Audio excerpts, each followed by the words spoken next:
Kapodwantiere eweche geko mag thieth pacho kaendi to migao mar thieth pacho kaendi kod duol noero mar AMREF ne oriwore kendo chako chenro mar miyo oganda jo-Kenya chanjo noero mabende gayo landruok mag midhusi mar Korona.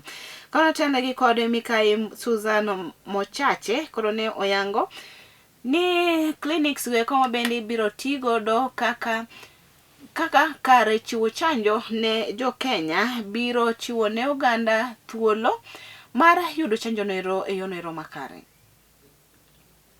Adults and indeed the highest burden of COVID-19 disease, and Nairobi constituting 41% of all the reported cases in Kenya.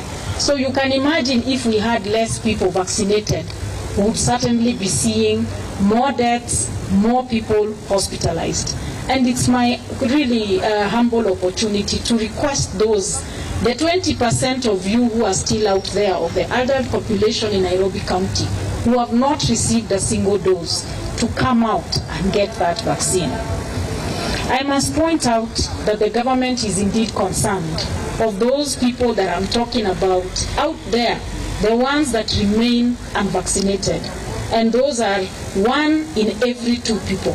So out of every 2 of us, 1 of us is not vaccinated. And it is these unvaccinated people who not only risk their own lives, but also they put at risk the lives of those that are vulnerable around them.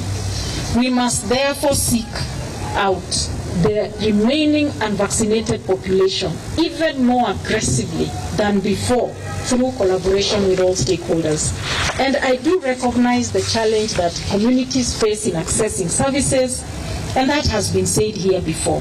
And this is why I want to really, in a special way, appreciate this collaboration between AMREF and AstraZeneca with the government of Kenya to set up mobile clinics that will bring these vaccination exercises closer to the people so that we cannot have an excuse. And mine is to urge that as the clinics move within our communities, just take that one step to leave your house, to leave your small business for just 5 minutes and get yourself protected.